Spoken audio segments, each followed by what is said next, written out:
বিএনপির রাজনৈতিক সমাবেশে অংশ নিয়ে বক্তৃতা দিয়ে নিজের রাজনৈতিক পরিচয় কিংবা রাজনৈতিক চিন্তাভাবনা কিংবা দর্শন দেশের মানুষের কাছে একদম খোলা বইয়ের মতো ওপেন করে দিয়েছেন তামিম ইকবাল খান। তামিম ইকবালের এই রাজনৈতিক দর্শন হুট করে সামনে আনার মূল কারণ কি? তিনি কি এমপি হতে চান, মন্ত্রী হতে চান, নাকি ক্রিকেট বোর্ডের ডিরেক্টর হতে চান, নাকি বাংলাদেশ ক্রিকেট বোর্ডের প্রেসিডেন্ট হতে চান তামিম ইকবাল খান? চট্টগ্রামে নিজের হোম টাউনে তিনি বিএনপির সমাবেশে অংশগ্রহণ করেছেন, বক্তৃতা দিয়েছেন।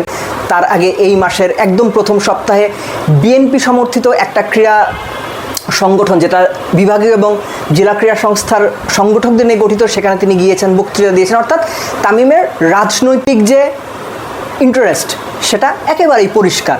প্রশ্নটা হচ্ছে এই রাজনৈতিক ইন্টারেস্টটা এখন এই সময়ে তামিম কেন শো করছেন?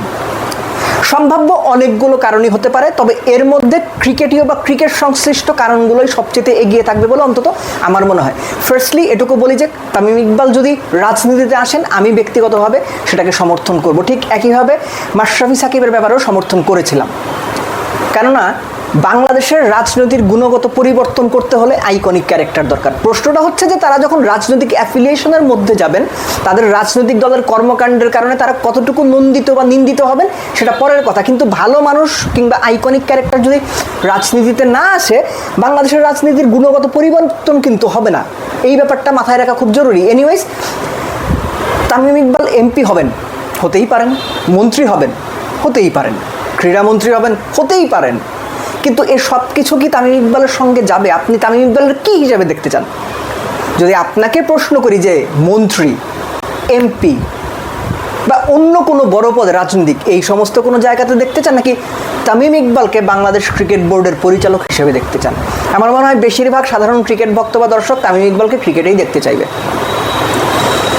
আরও বড়, আরও সব কিছু ছাপিয়ে আরও ওপরে তামিম ইকবালকে বাংলাদেশ ক্রিকেট বোর্ডের প্রেসিডেন্ট হিসেবে দেখতে চান আপনি?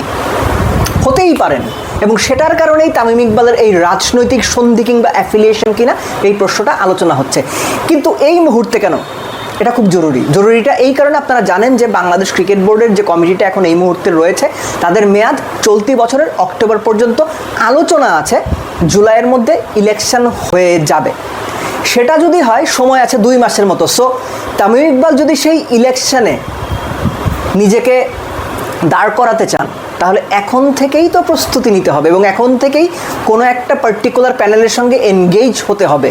এবং সেই কারণেই তামিম ইকবাল বিএনপির সঙ্গে এনগেজ হয়েছেন কিনা, বা বিএনপি যে রাজনৈতিক বাতাবরণের বাইরে থেকেও তাদের সমর্থিত যে প্যানেলটা বাংলাদেশ ক্রিকেট বোর্ডের ইলেকশনে পুশ করবে বা সাবমিট করবে বা সাপোর্ট করবে, সেইখানে থাকার জন্য তামিম ইকবাল তার এই রাজনৈতিক সন্ধিকা বা রাজনৈতিক ইন্টারেস্টটা শো করলেন কিনা। যদি সেটা হয়, অবাক হওয়ার কিছু থাকবে না। তিনি সেটা করতেই পারেন, এখানে দোষের কোনো কিছু আছে বলে আমি মনে করি না। তিনি যদি মনে করেন তিনি বাংলাদেশ ক্রিকেট বোর্ডের ডিরেক্টর হবেন এবং একই সঙ্গে বাংলাদেশ জাতীয়তাবাদী দল বা বিএনপির রাজনীতির সঙ্গে অ্যাফিলিয়েটেড থাকবেন, তাদের হয়ে রাজনীতি পর্যন্ত করবেন, that is absolutely fine, nothing wrong with that. প্রশ্নটা হচ্ছে যে তারপরে কি তামিম ইকবালকে বাংলাদেশের ক্রিকেট বোর্ডের প্রেসিডেন্ট হুট করেই বানিয়ে দেওয়া হবে? আসলে কি তাই? সেটা কি হতে পারে? হতেই পারে, কিন্তু সম্ভাবনা কতটুকু এটা মেনে নিতে, এটা ঠান্ডা মাথায় অ্যাসেস করতে হবে। এবং এর সঙ্গে আরেকটা ব্যাপার বিবেচনা করাটা জরুরি, যে ইতিপূর্বে সাকিব, মাশরাফি তাদের সঙ্গে যা যা হয়েছে বা হচ্ছে, তামিম ডেফিনেটলি এই বিষয়গুলো বোধহয় বিবেচনা করে নিয়েছেন কিংবা চিন্তা করে নিয়েছেন। কেননা আগামীতে তামিম ইকবাল তার তো রাজনৈতিক পরিচয়টা তিনি এক্সপোজ করেই দিয়েছেন। সো আগামীতে কোন ধরনের পরিস্থিতিতে তাকে কি ফেস করতে হতে পারে সম্ভাব্য ওয়ার্স্ট পসিবল কেসেস বা সিনারিওতে, আমি নিশ্চিত তিনি সেগুলো বিবেচনা করেছেন। বাট আমরা সেই নেতিবাচক ব্যাপারগুলোতে না যাই। তামিম ইকবাল রাজনীতির মাঠে পা দিচ্ছেন বা পা দিয়েছেন এবং ক্রিকেট বোর্ডে আসবেন বা আসতে যাচ্ছেন, কোন পরিচয়ে, কোন পদে, কিভাবে, এটা দেখার জন্য অধীর আগ্রহে অপেক্ষা করব। তবে একটা ব্যাপার না বললেই না, সেটা হচ্ছে বাংলাদেশের যে পঞ্চপাণ্ডব, তার মধ্যে তৃতীয় পাণ্ডব হিসেবে তামিম ইকবাল হয়তো রাজনীতিতে একটা বড় ভূমিকা রাখতে যাচ্ছেন।